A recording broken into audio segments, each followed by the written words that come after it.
Hello, I'm Max Stone. I'm James Krajewski. And I'm David Gomez. Today we'll be recording an oral history with our narrator, John Wanninger, for Milwaukee History Memory Project. We wanted to begin asking you questions, regarding your life at the beginning, right? So where did you grow up in Milwaukee? Okay, sure. I grew up on the southwest side of Milwaukee, actually from about when I was about 8 or 9 months old. I was born in Cleveland, but my parents had started building a house actually on 78th and Burdick, which is around 76 in Oklahoma, that area. It's the southwest side of Milwaukee, and that subdivision was just getting started. So in 1957, they started building the house and such. Then my dad got transferred to Cleveland. I was born there. They rented the house out, and then when he got transferred back to Milwaukee, and basically I grew up there. So I basically spent all my years up to college at that location. Right. Which elementary school did you attend? So yeah, I went to 78th Street School, which is right around 78th and Wilbur. Wasn't too far, maybe half a mile or 3/4 of a mile from where I lived, south of where I lived and such. So yeah, I did that kindergarten through 6th grade, and it was no really busy streets between there and from where I lived. So maybe Morgan a little bit, but from an early age, maybe 1st, 2nd grade, I was able to walk to school alone. Actually, so it was a very walkable community. Just full of these 3-bedroom ranch houses that were kind of developed at the same time, post-war in the 50s and such. So. Yeah. Do you have any specific memories of elementary school? Oh boy. So quite a few. It was I'm just trying to think here.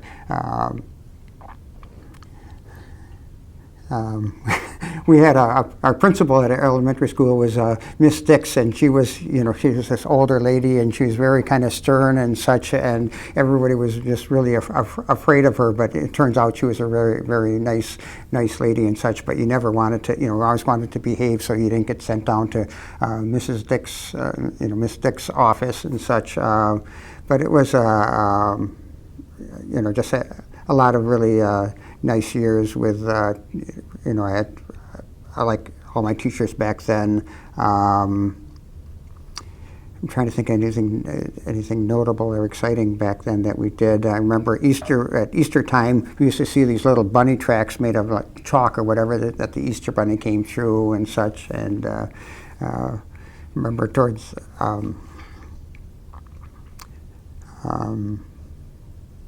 hot lunches were really, really good there. I was lucky throughout my years through the Milwaukee public school system to have really good lunches. I guess that would be a memorable thing. I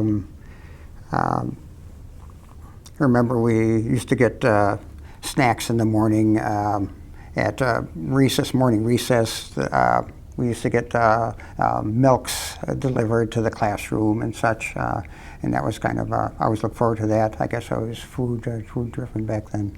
I still am. No, I remember how cool it was when on the supply days where I think it was like once a week or maybe once every couple of weeks you could order supplies. And it was always really neat when the supplies came in and you got your new set of pencils or colored pencils or whatever, it was always so cool, like, oh, they finally came in. The other things I looked for were Scholastic Book Club.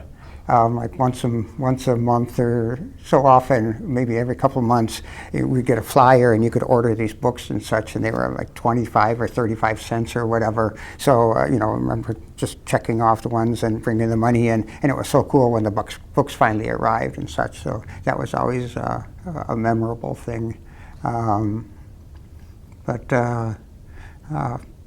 Of course, recess was always a lot of fun. I remember we used to play like Foursquare with the balls and such, and we'd play different games that different games. There was a show on called Lost in Space at the time that was running, and we used to pretend that we were playing that, we were in that sitcom, anyways, it was just a fun time. You could, check out balls and jump ropes and such.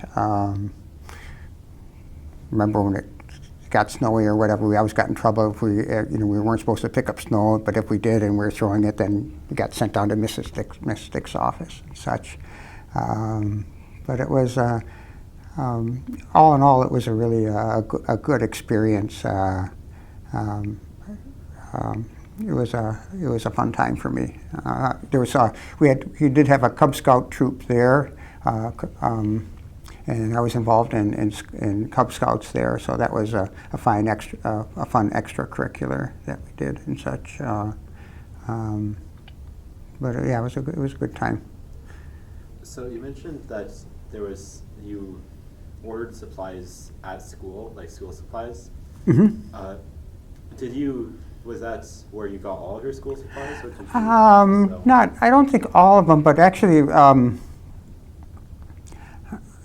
probably the bulk of them, actually. Yeah, not like today and such. I don't know if I think later on maybe you could get supplies that there would be like a school bookstore or something like that where you can get things, but back then I think by and large most of the supplies that weren't a lot of them were provided by the teachers and such, but individual, like rulers, pencils, colored pencils, all that stuff was we had to by ourselves. I think if we had craft projects and paint and construction paper and glue and tape, they would provide, but yeah,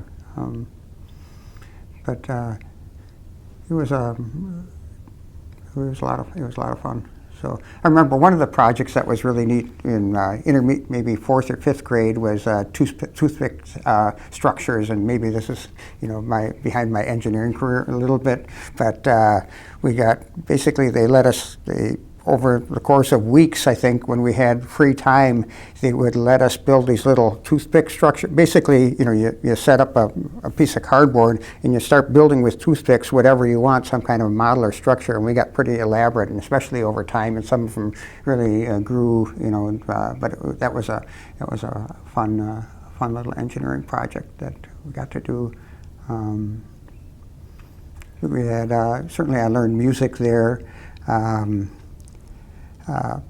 Before I could, there were these little recorder-like instruments that we could play, that we learned to play music on. I think they called them sax sets, but they're kind of like recorders. And that was I think we did it maybe in 4th or 5th grade, and that was like a stepping stone to learning a musical instrument. So I learned the sax set, and then later on I started taking clarinet lessons through school and such. So that was pretty good. We had gym maybe once or twice a week, and that was in the gymnasium when it was cold, and then outside when it was warmer and such. So gym class was good. Trying to think what else. I'm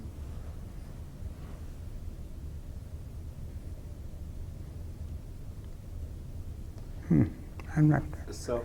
Okay. Earlier you had mentioned that that around your school was really walkable. Yeah. How would you say that has changed over the time that you've lived? Okay, I think it's still remains to some degree walkable in terms of I don't think the traffic patterns have changed at all, but maybe when I was living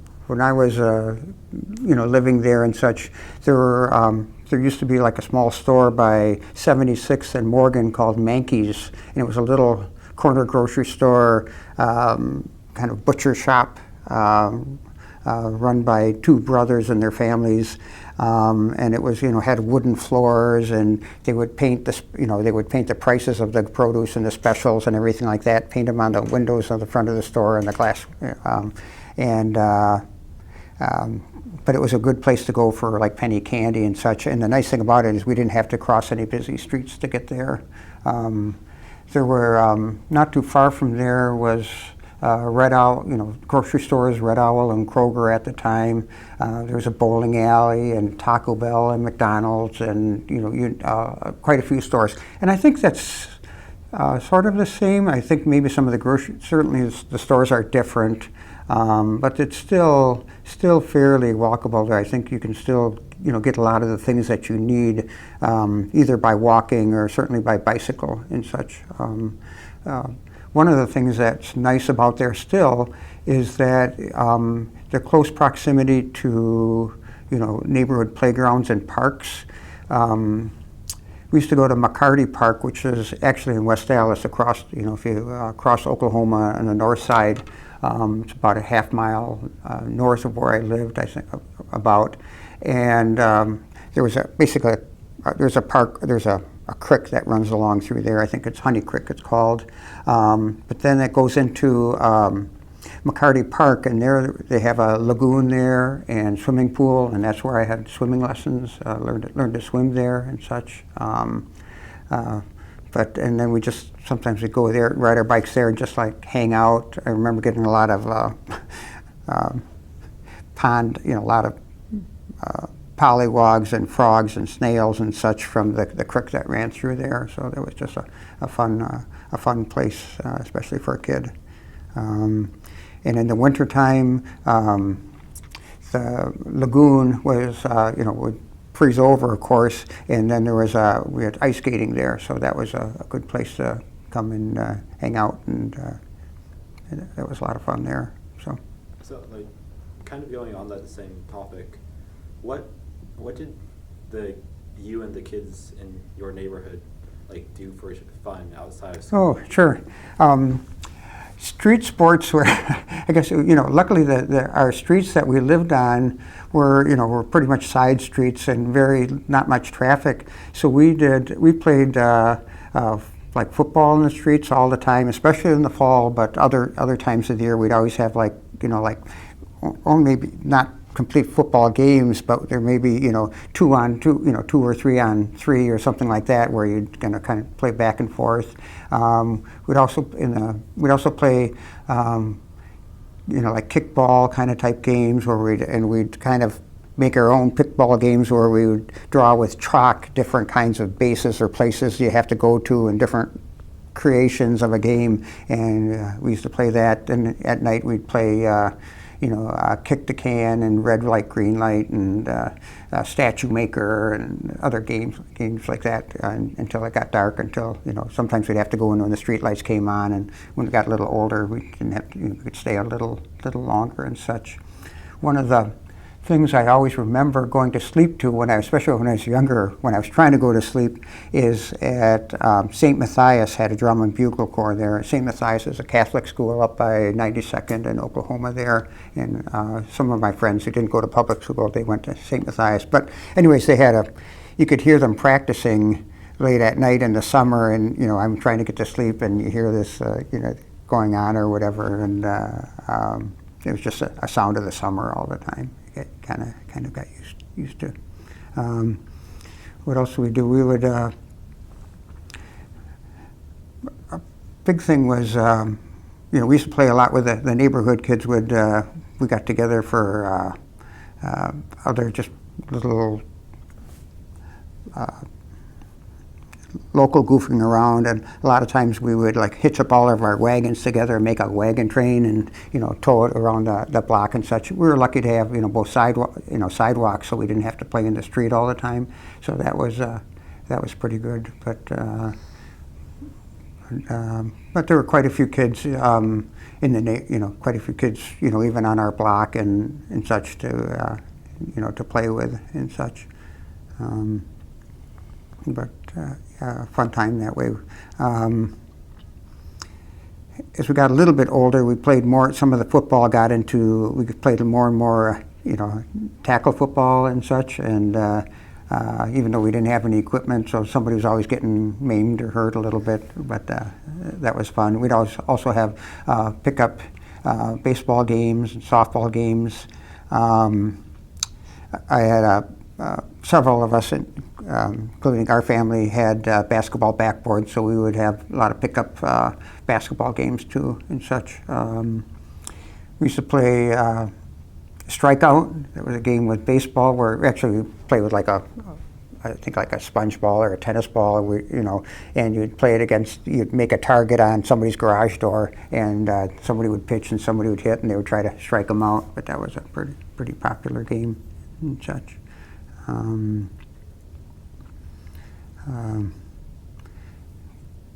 As I got a little older and I could ride further on my bicycle, we would actually, ride down to the lakefront, maybe go down Morgan Avenue, and there was quite a good trail system along the lakefront there. So we would, ride down there by South Shore Park and such, and out to Grant Park. River Parkway, Whitnell Park was a pretty good hangout for us. We like to go out there and throw frisbee around and such. That was also a lot of fun for our family.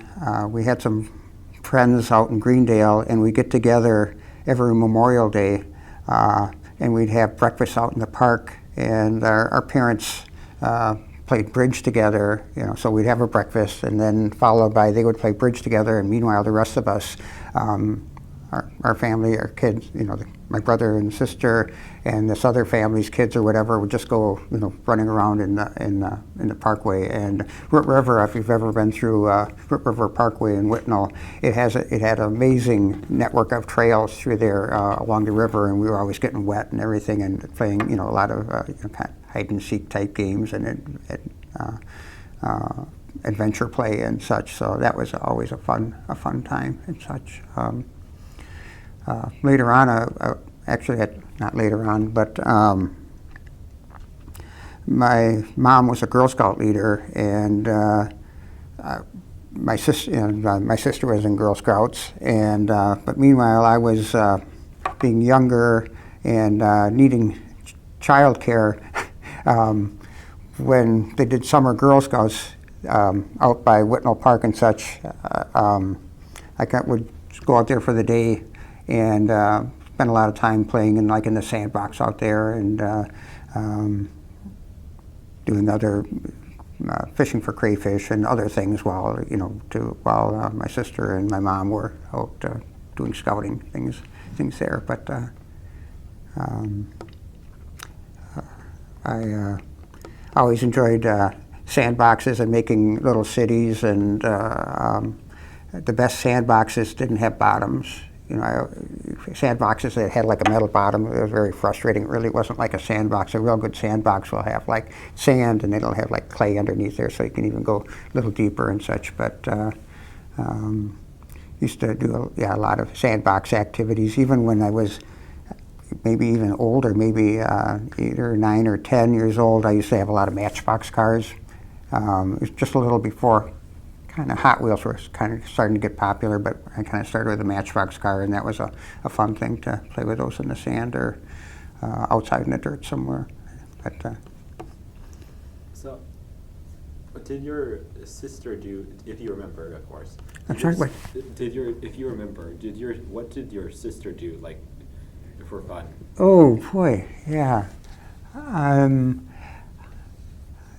Other than my brother and sister, they teased me sometimes a bunch, but that was a lot of fun for them. But no, they, I'm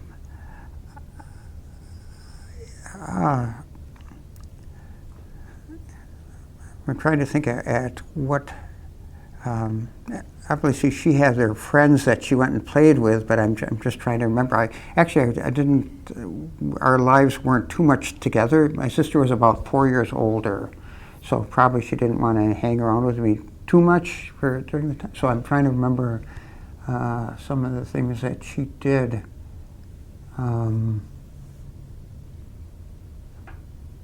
Yeah, I'm just trying to, obviously she did Girl Scouts and such. One thing later, when she was a little older, she used to go out to, I remember when she would go out to these, I don't know if you call them team bars or little dance halls. I remember there was one called the Factory, and she must have been in her later teens or whatever. And she would go to see, and they would go, they'd be dancing out there and bands and that sort of thing. When I wasn't old enough though at that time. But one thing is, she did share with me is that a lot of her music, she had all kinds of 45s and albums, and when she got her the next, her Monkees record or whatever, I was just always, be interested in what she was listening to and such, and I always liked to, borrow her music, and she did let me play some of her music and such, and that was pretty neat.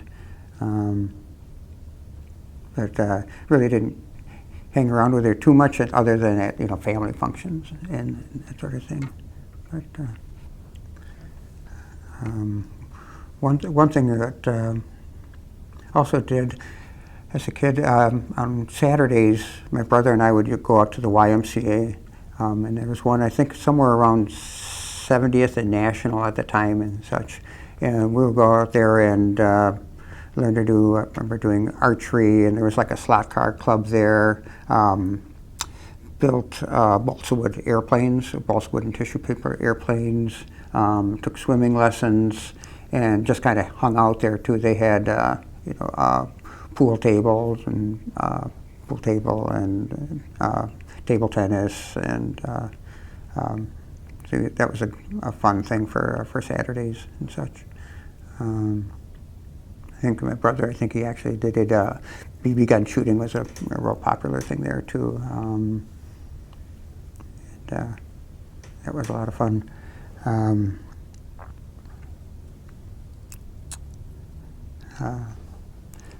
Another thing is not so much, I don't know, our church that our family belonged to was only a few blocks away. We went to Zion Church on 76 in Ohio, so just a few blocks away. And so I went pretty regularly to that. And as I got older and to be into my teen years, I became a youth group leader there. Friday nights we would have we'd get together there, and there was a youth room downstairs, and we would kind of hang out there and listen to music, and they had a basketball court inside there, and we would play basketball, and it was just a fun place to hang out. It was kind of interesting there. There was a little different times. Our youth pastor there basically taught us, led us through actually meditation sessions there and such. So that was actually, I think I kind of learned at an early age what meditation was about and such. And so that was pretty neat. And then through church, although this wasn't really neighborhood activities, I was able to go through church camp. Was a big part of my life. Basically since I was 2 years old, from about 2 till about 10 years old, every summer my family would go up to family camp up by Green Lake near Ripon. We would go to camp there, and that was one of my favorite places.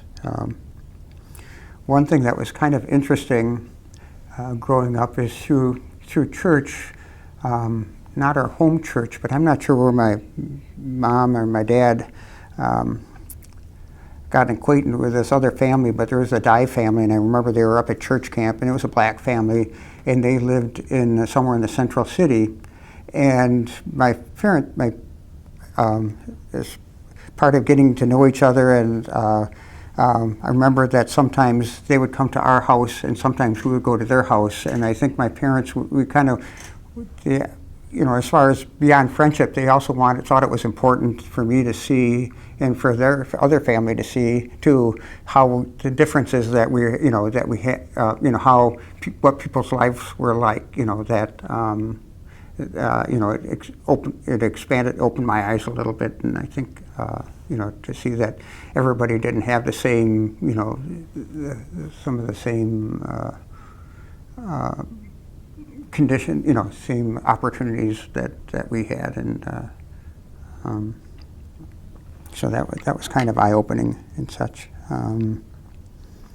So, if you remember, of course, do you remember what the differences that you saw when you were going to there? Yeah, one of the things is I was so surprised at how, I don't remember everything, but how small their house, they lived in an older house, and I remember how small their bedrooms were. They barely, the beds barely fit in there, and the closets were really small, and it was just, they had to, there was a bunch of them, and they didn't have their space was very, very limited, so it was a really small space that they were confined to. That was my biggest memory there.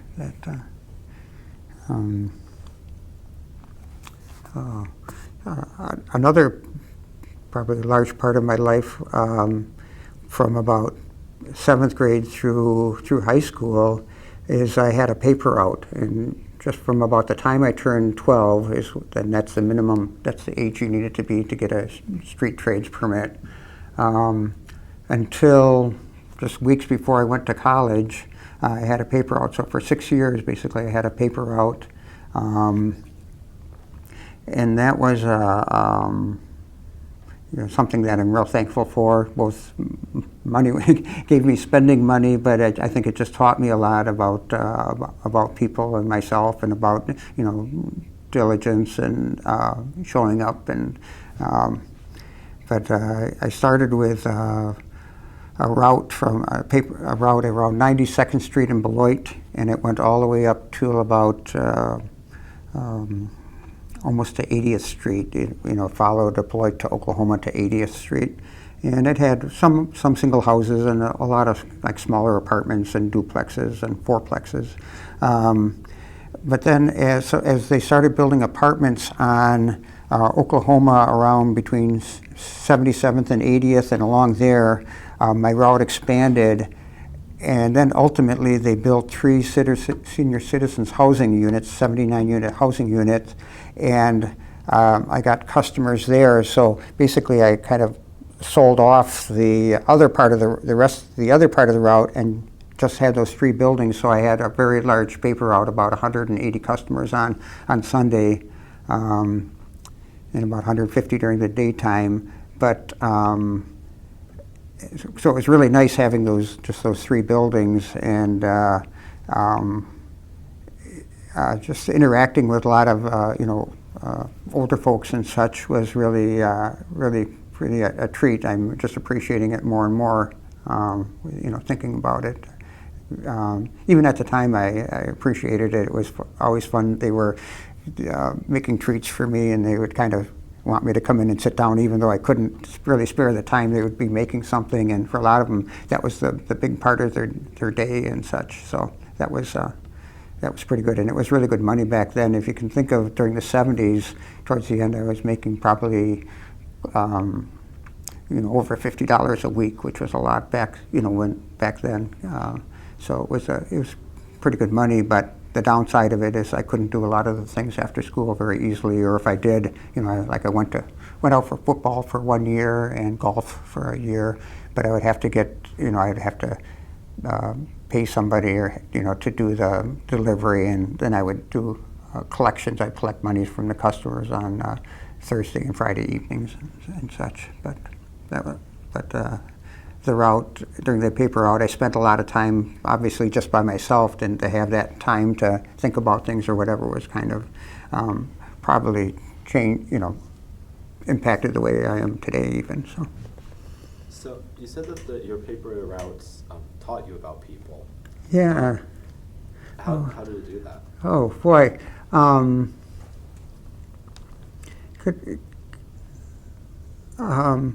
I guess it taught me that sometimes that first impressions aren't always lasting, that, sometimes I might get a customer and, I thought, oh, this is such an ornery person or mean person, but maybe I just caught them at the wrong time. And over the course of the, years as a customer, or even weeks or months, you find out a little bit more interacting with them, who they are and such. And I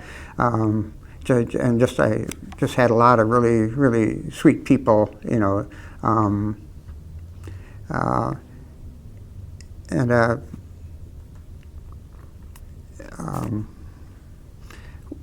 the managers at the various units, I just learned early on that, you take care of them or whatever, and they're going to take care of you or whatever. You do not want to lose their trust.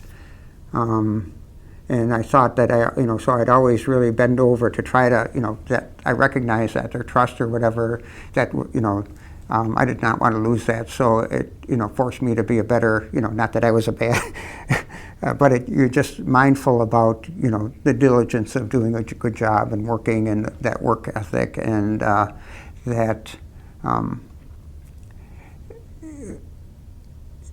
and on those days when it was like raining or snowy or whatever, you felt like, it felt like it was a challenge or whatever, and when you were done with it, it just felt really good or whatever. So it was just, it did feel like I was kind of working for myself, and that but there were a lot of people relying on me and such.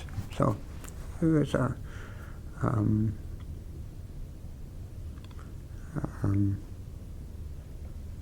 it was good.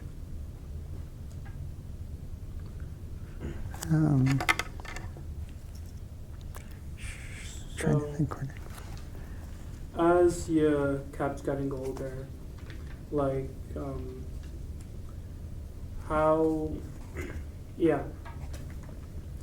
so as you kept getting older, there probably came to be sort of like cliques and niches around kids, right? So I want to know, like, what cliques or groups were there, and were you a part of any? The cliques, you mean like one of the things was certainly there were like the groups I was aware of, especially when you get into junior high and high school, there were like the jocks and the freaks and the greasers, kind of were the and obviously people, there were some people kind of in their group were not, like if you had longer hair or whatever, they probably would consider you a freak or whatever, and the freaks were supposedly like the, more apt to like be the, the hippie types, or maybe, thought that they smoked pot or whatever like that. I don't think there may have been some of that going on, in high school and such. I'm sure there was. I didn't at that time. And the greasers were more they would slick their hair back, and they would wear these, bandlon shirts, and a lot of them would, smoke cigarettes, and, they would kind of be harken back to the 50s kind of thing. They were, trying to recreate this 50s things a little bit. But and then there were the jocks, of course, who were involved in school sports. But a lot of people didn't fit any mold exactly. There were a lot of people that weren't quite, any of those and such. But I had longer hair, especially, 8th, 9th through high school, and so they probably lumped me in with the freaks or whatever. But I took in high school, I took a lot of shop classes, and I had a lot of with the greasers or whatever in my shop classes, so actually I got to know a lot of them, pretty well. I must say early on I had some altercations with some of these guys in sophomore years, and I used to get sophomore year, and I remember gym class I used to get beaten up by some of these guys or whatever, so I would always, we had A days and B days, and and I forget which day, one of them you had gym and the other ones you didn't, you had art or something else, and I would always hate the days that we had gym or whatever, because you could, and then But later on, that kind of ebbed, and actually, I got to be friends with a lot of the guys. With a lot of them, especially through the shop classes and such. And so it wasn't too bad. I didn't have those issues after that. But there were some times where I got into some fights and such. I remember there was in a drawing class when there was this kid who always picked on me, and it's almost like some of the kids were egging me on, like, hey, you got to take that. You're not going to take that, are you? You shouldn't let them do that and such. And I remember one time when that was kind of going on, and the teacher actually left, and you almost wondered if he left on purpose, because when the teacher left, then we got into it, and we had a tussle, and I kind of got him into a headlock, and I could have I stopped before I banged his head into something, but it got to the point where at least we settled things there, and it was not a problem after that. But so I got into some fights. I never really got into any trouble. I was really pretty good student. I had perfect attendance from for junior high and high school for all 6 years there. So I was a pretty good student. I didn't always get great grades, but they were pretty good grades. I was able to get several scholarships and such to college and such through like junior achievement and national merit. I got a national merit scholarship, and one of the things that I did is I think it started in 9th or 10th grade, junior achievement. That's where you work with other students and you form a company and you produce and sell things. And for a couple of years, we made lamps and widgets and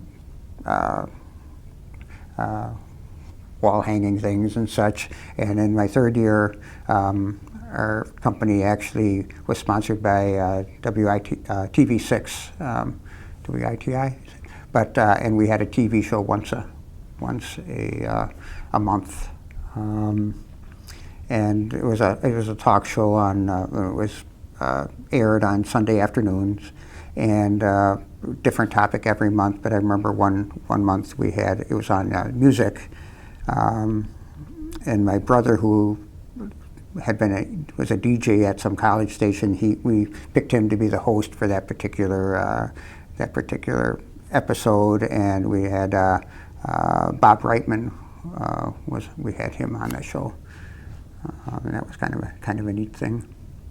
But it was kind of fun at the TV6 because we could see the set, and we could talk to, I think, Tom Skilling and some of the other people would be around there sometime and such. But it was kind of a neat thing.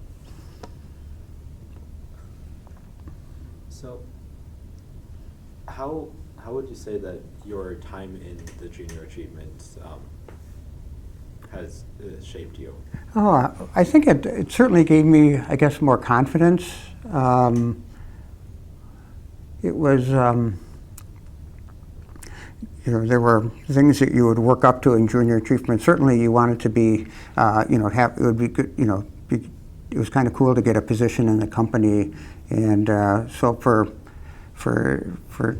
2 of the years, I was actually president of our company, and then in the third year, I was at the TV show. I was a treasurer, so certainly I learned a lot of leadership type, I guess. Learned some leadership there. You just learn to get along with kids, to try to work towards some goal, just like in robotics and such. I probably was a good precursor for what we did in starting the robotics team. So you also learn to sell things, both, and in doing that, I think you probably learn to sell yourself also, learn to sell ideas. But as we, through my years of junior achievement,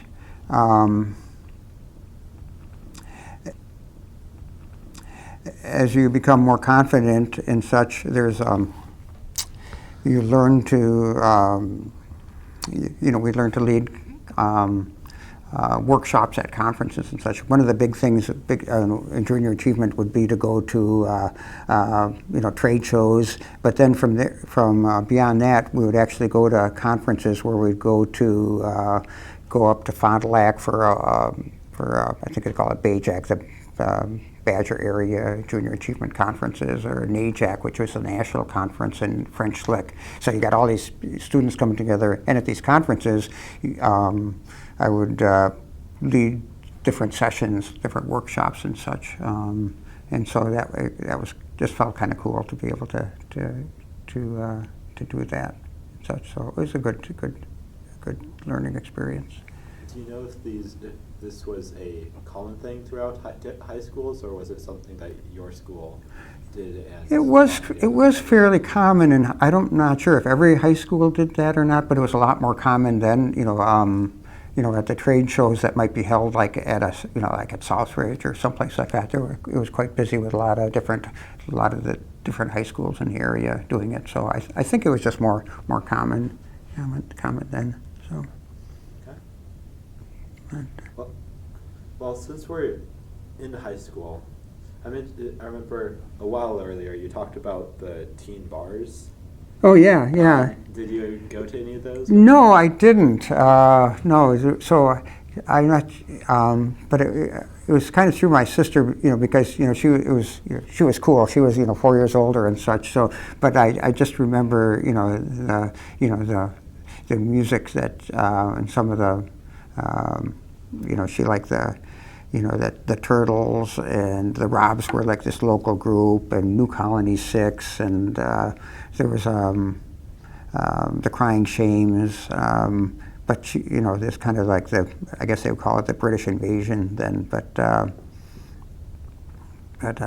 no, I never got to go to any, unfortunately. So. But those were common?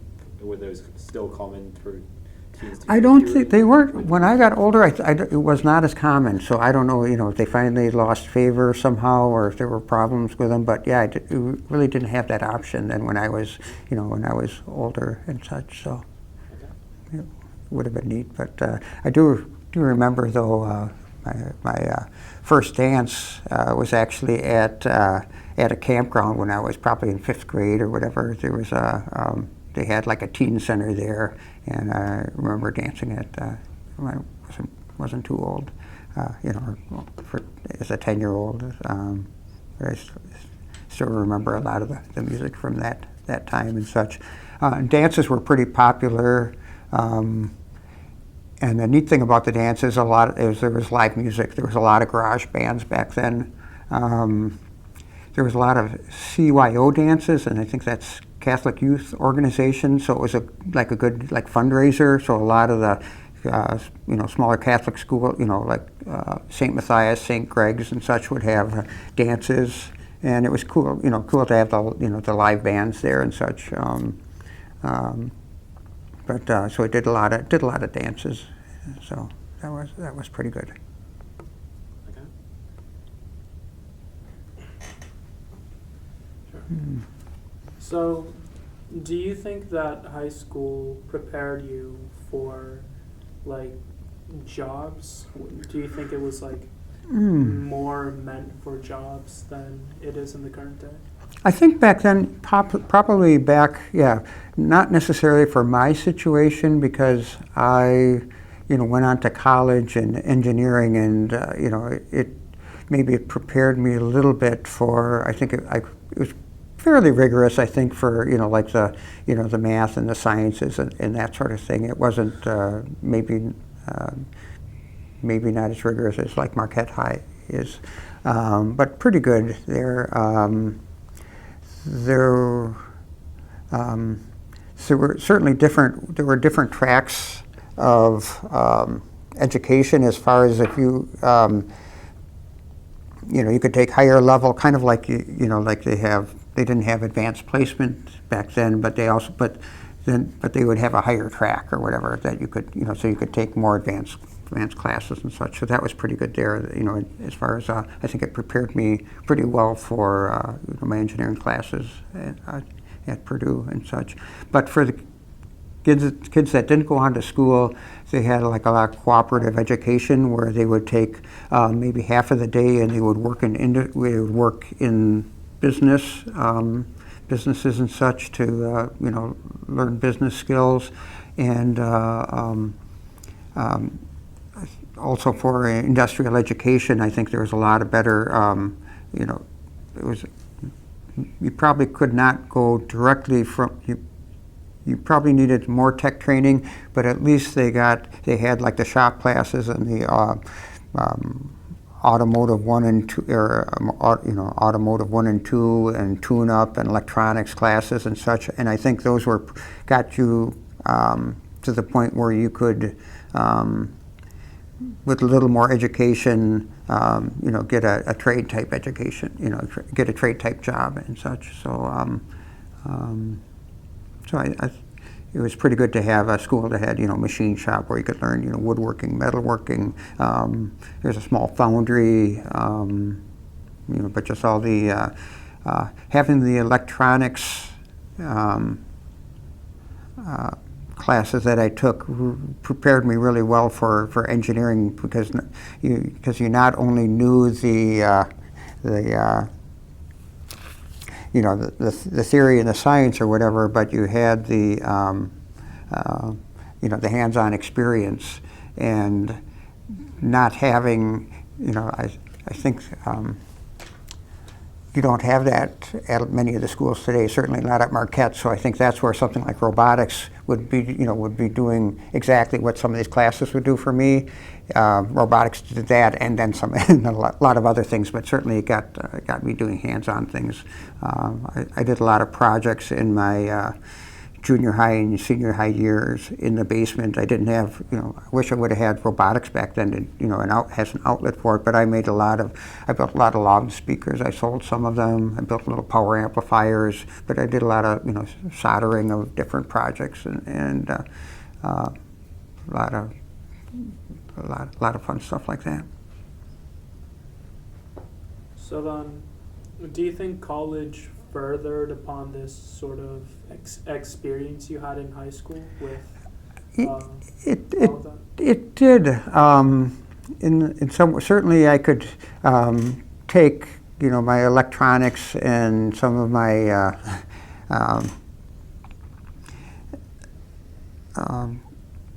my electronics experience, electrical experience, and my building. I built a lot of little projects and cars and all kinds of things, and I think it would probably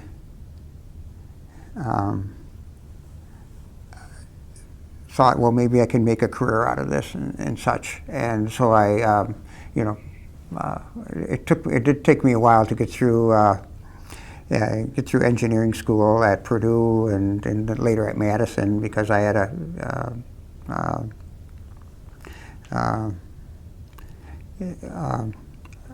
I had to decide what I really wanted to do and such.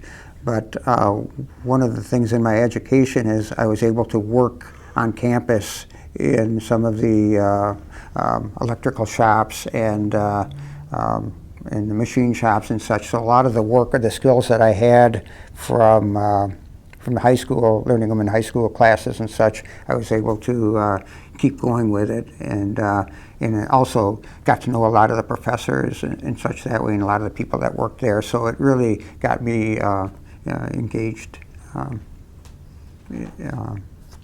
that way.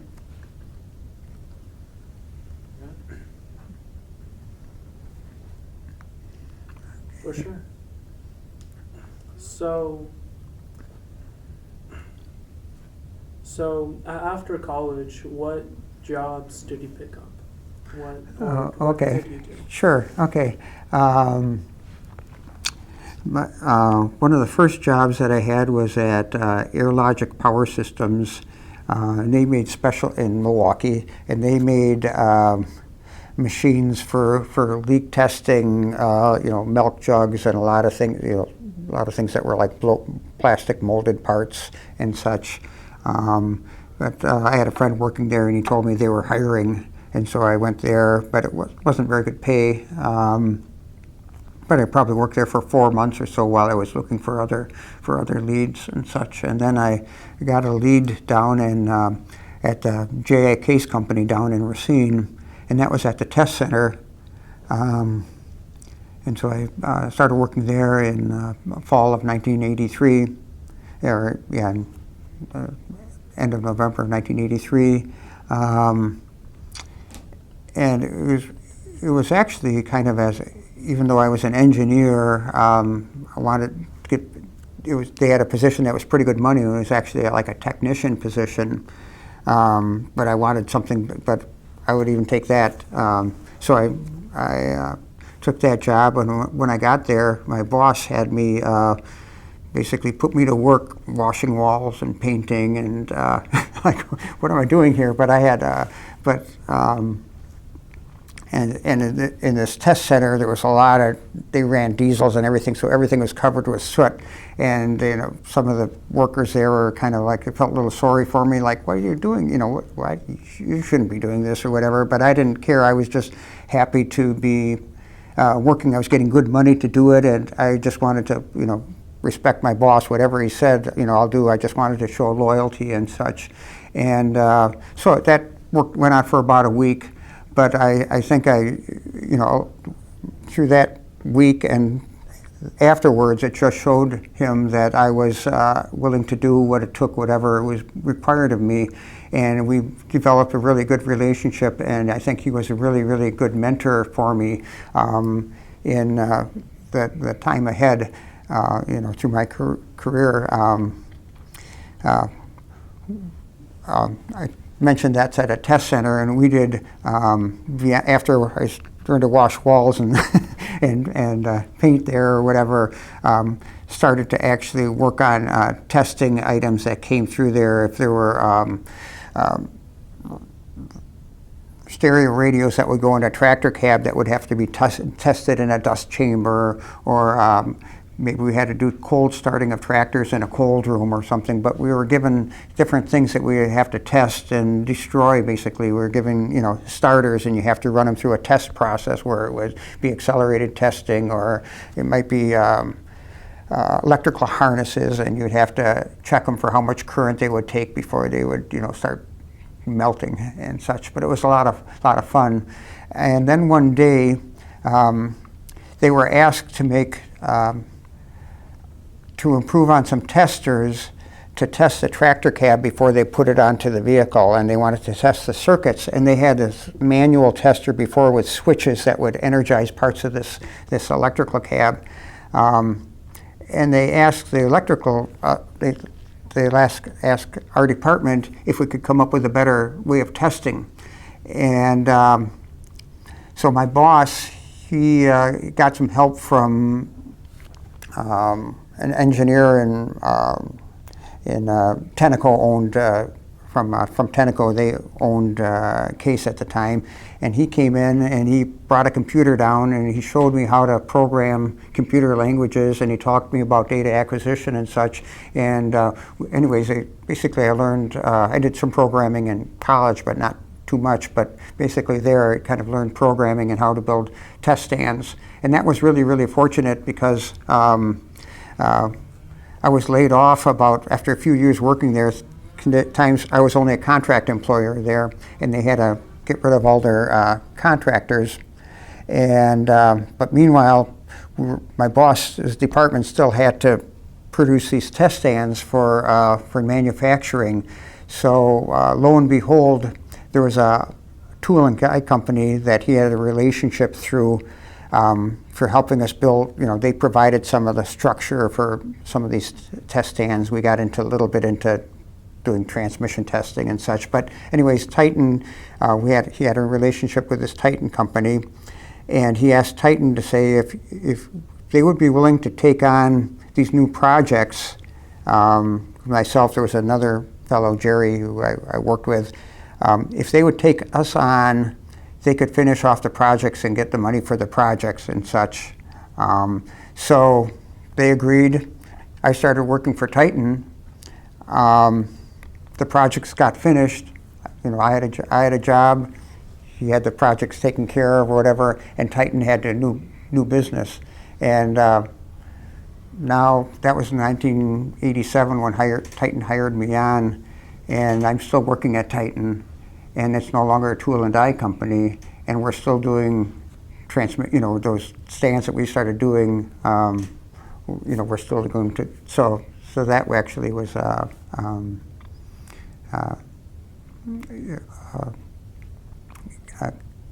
change for Titan as well, and got them going in this new business.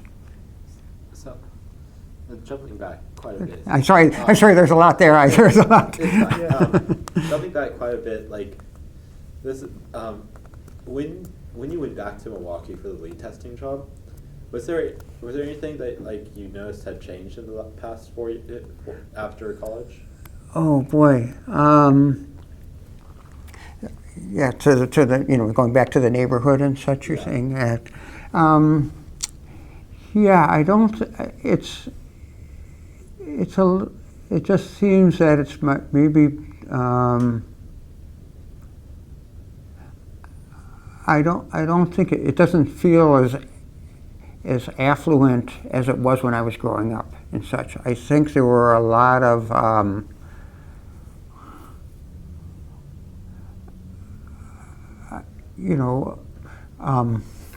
when I was growing up there, I think everybody kind of lived in these same 3-bedroom ranch houses, and there was I think we were kind of all middle class then. There were some maybe upper middle and maybe some lower middle or whatever, but I think there were a lot of people that moved out when in the 70s, I think, when there was kind of like a white flight when busing started, and some people weren't happy with that, and so a lot of I think a lot of families moved out to the suburbs and such, and I think over time it wasn't automatic, but I think over time, as people went, a lot of people that would have been there, moved out to the suburbs. And it just, if you look at the types of stores or whatever, a lot of the quality, a lot of people started going out further out to, like the South Ridge to go shopping, and maybe other places to go grocery. But it's not quite as. It never was super affluent there, but maybe it's a little less affluent. Maybe more. I don't know how many. But it's just kind of not quite the same that way. But.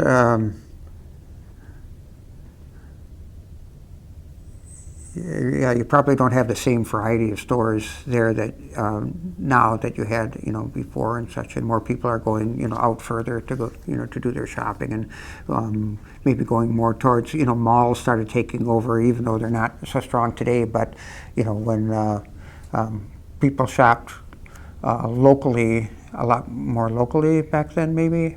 I don't know. Maybe they still do, but.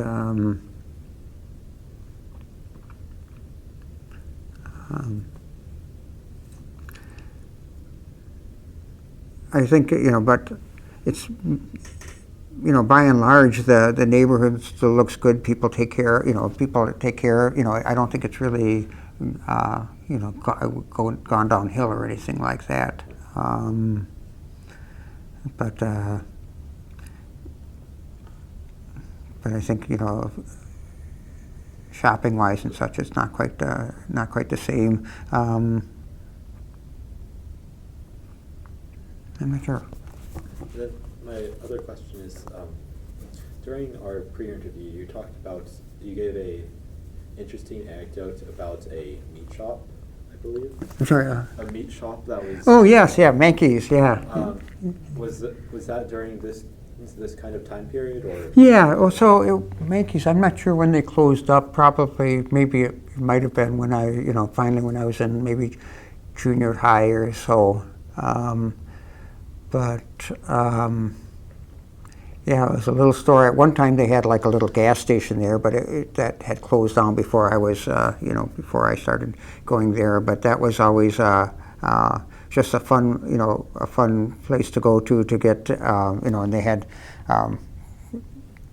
little bins where you have the penny candy, and you could get, penny candy and 2-cent snaps or 5-cent snaps, or all those little, the little wax bottles with juice in them and that sort of thing. So it was just a fun store that way.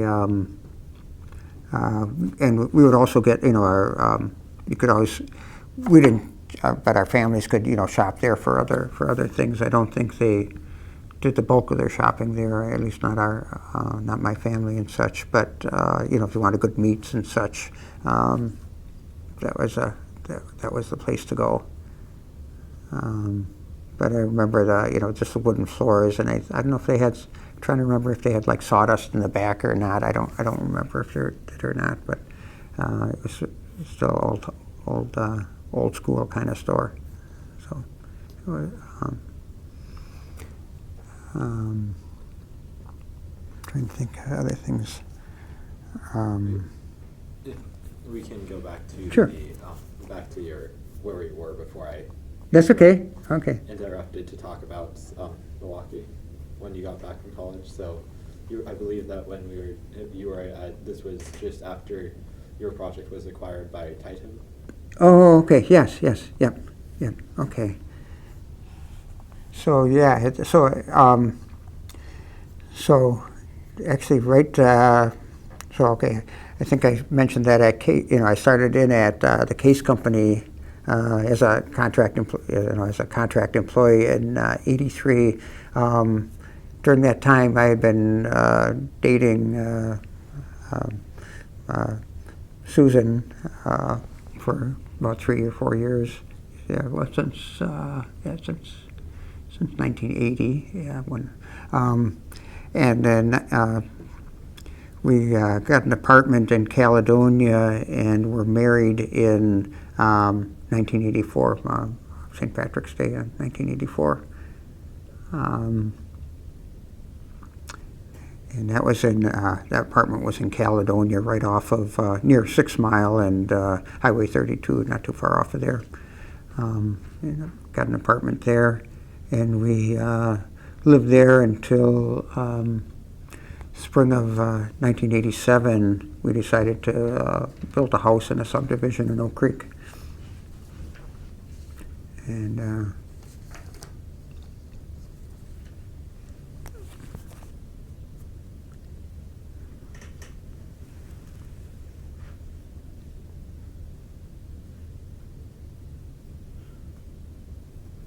okay, I think. Yeah. I see. I suppose I'll go. Okay. Yeah. Okay. So, I wanted to know maybe, do you still keep in contact with a bunch of people from your past, like for example the community on 76 on Oklahoma? Is it still broadly the same people? Yeah, really not too much anymore there. I really don't know too many people. I keep there's a few of them from there that I still keep in touch with and such, but by and large, not too many. It kind of started, lost track when a bunch of us, went off to college and such, and through Facebook, I still, recognize or see some of the, I still kind of see some of the, see them there on Facebook and such, but I guess I don't spend as much time on Facebook anymore either, so not too much, but some of them I do still keep still see and such, but not too often. There's a friend of mine who has gotten to the provides like a DJ service and sound and light and that sort of thing, and through a lot of the First Lego League and some of the robotic events and such, I run into him quite often and such. So but that's kind of an exception. don't know too many, I don't see too many anymore. Okay. So, just to give a little bit of context, where are we roughly in time in your life story right now? How much more do we have that we want to get into? And No, I meant like in what day, like what year are we kind of at in your life story? Oh, I see. When this was happening, yes. How old? Okay, good question. Yeah. So I was when we built our house in 1987. So I was about 29 years old at that time. Yeah. So we didn't have any kids or anything like that until. So David was born in 1990. So yeah, 3 years later. My son was born, and then in 1995, my daughter was born, Elizabeth. Mm. So, around this time, how do you think industrial work in Milwaukee changed? And Okay, yeah, that's a great question, because during my college years, I worked in West Milwaukee for several of the summers from about 1970, summer of 76, I'm sorry, summer of 77, 78, 79, 80 maybe. But on Burnham, my dad worked at a place called Enrico, and they made steel panels and fabricated steel. And I got a job as a summer vacation replacement, and it was a union job, really good money, and basically we just fill in for people that were on summer vacation. So sometimes it was on the paint line, and sometimes it was on a mill where they're rolling steel into roof deck and such. And that was really good work. It was kind of tough work. It was hard work, but it was paid really well. A lot of times you get overtime. So I did that, and also right next to it, Babcock and Wilcox. It was a steel, kind of a steel mill where they would make seamless tubing and such. And one summer I was like a machinist helper there, and you'd work with machinists to fix machines. It was really dirty and greasy, but really good money. And that was, and those were good paying jobs, but I just remember at the time, a lot of times they would say, slow down a little bit, you're working too hard, or you're going to bust rate or something like that. It was kind of,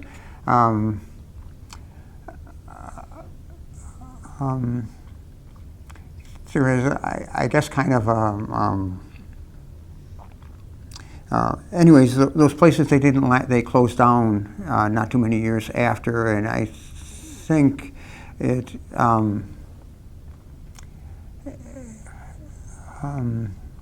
part of the problem was the work standard, or there was it was that kind of attitude kind of led to the company's closing in some ways. Maybe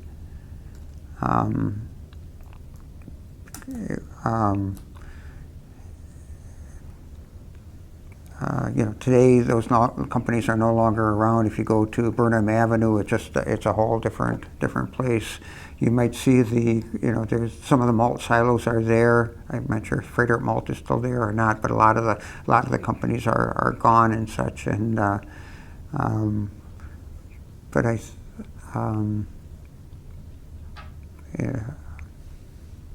don't know. So, were you in fact affected in any way by this deindustrialization, or had you kind of moved out of that? No, not really. My dad sort of retired right when things were closing up there, so and I was out of the house by then. But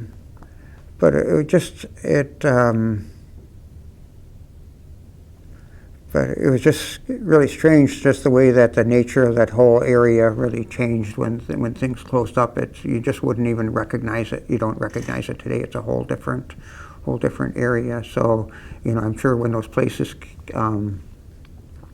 closed up some of the, the work opportunities left with it and such.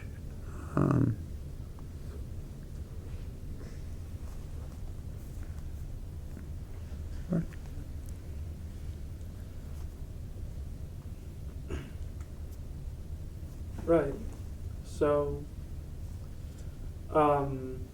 there is one question which I think I have to be a little careful in phrasing, because I'd like to know a little bit about the broad sort of political scene in Milwaukee, and of course. You don't have to share your opinion on this at all if you don't want to. Sure. But I'd like to hear about how the discussion has changed throughout your life. How it was, say, when you were in college to Sure. to now, locally in Milwaukee.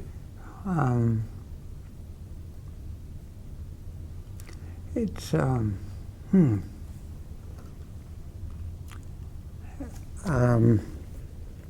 one thing, I guess, an interesting memory I have was when I remember during some of the marches when Father Groppi was marching to protest segregation and other problems in Milwaukee, and I don't remember his march but I do remember locally in our neighborhoods even. I remember specifically the chant, 1, 2, 3, 4, close the open housing door. So it was like a counter protest to what he was doing. And that kind of alarmed me that, if I can think of, I guess, in my upbringing, it was more, like I mentioned, like my parents trying to get us to,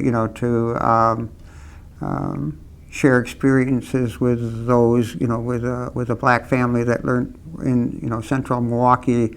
I think there was others that were not,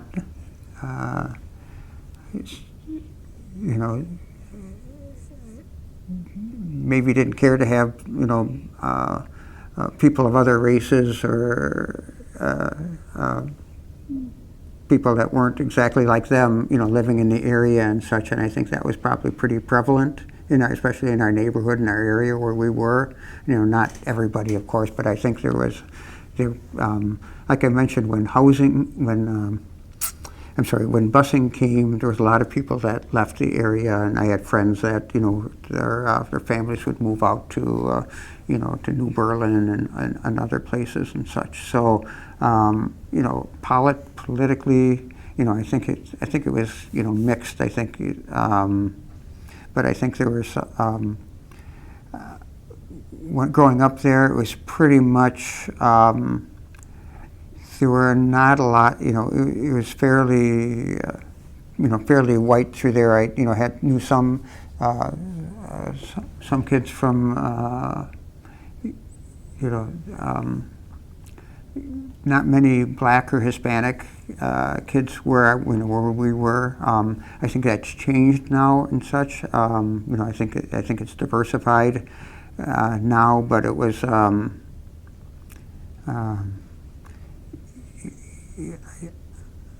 It was just growing up. People weren't used to. We weren't.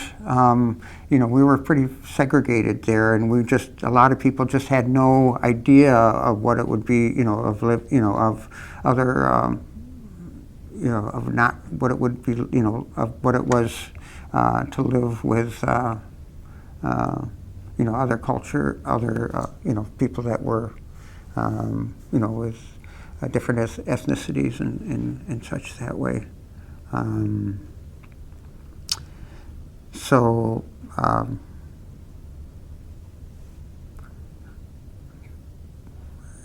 don't know. So I don't. Does that?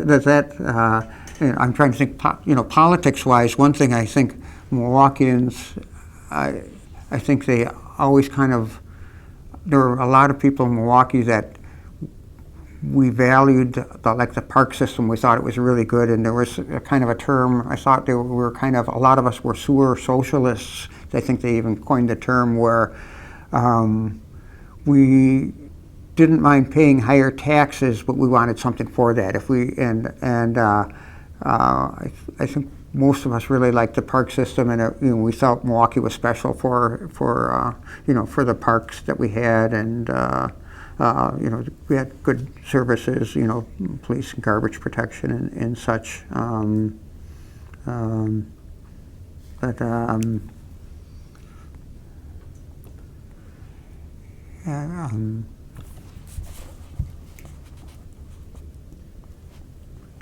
Yeah. Yeah. So I'd like to ask you one more thing. So how did you get involved with robotics in Milwaukee? Okay, sure. Okay, good question. Okay, in 2001, when we were go back to the, my kids were in Oak Creek schools, and we had a parents group, and that were trying to get enrichment activities for the kids. We would meet with some of the school superintendent, some of them, to try to improve some of the educational opportunities in Oak Creek. And we got in, and we started talking about different programs, and we got wind of this First Lego League program.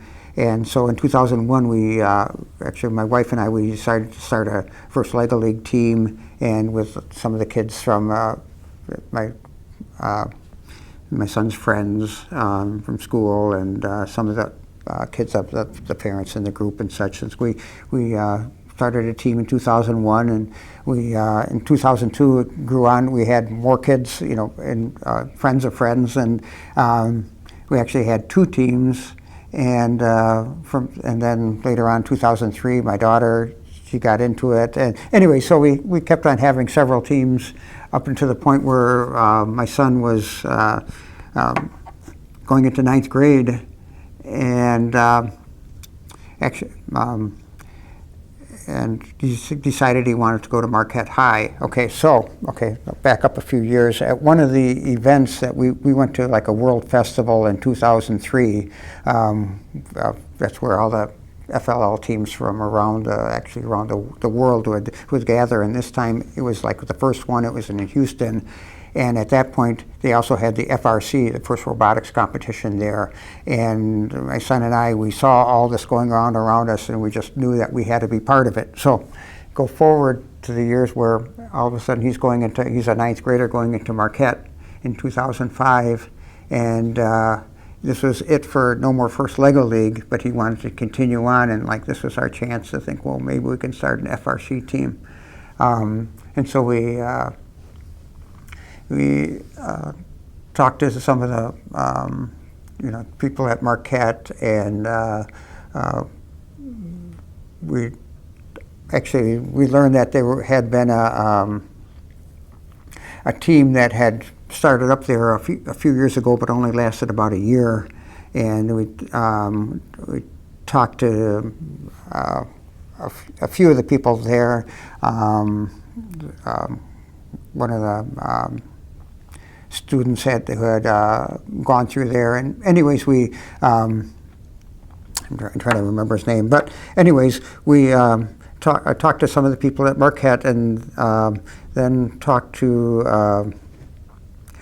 some of the people at Marquette University, try to get some, talk to another first team.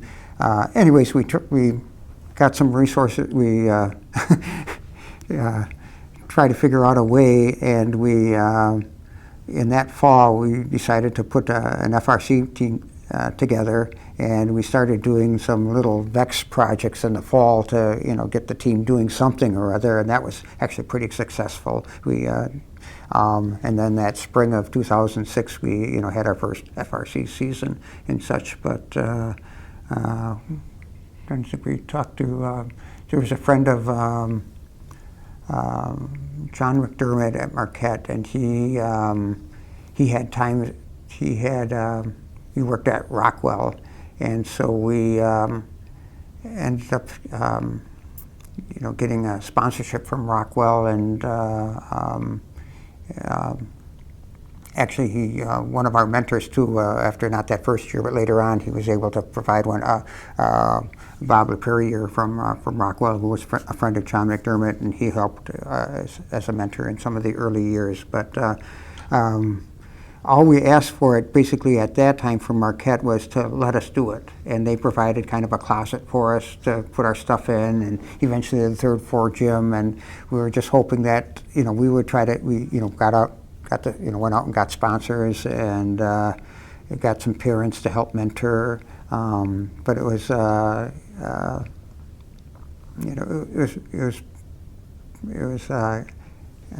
kind of tough going, but it was a lot of fun. So and each year as Marquette saw more and more what that program was, they came to value it more, and they started putting more into the program by giving us better workspaces, and actually sponsoring the team, giving us money, but it took a bit. They were a little leery of it. I think especially since they had that 1 year stint, and it didn't. It was really a tough thing. I think everybody thought run. If anybody mentions robotics, turn around and run as fast as the other way, because it was. They knew how much work it was. But and I think they maybe had to be the ones that did know about it had to be resold on it. But I think they did come to see what it really was and its value and such. So.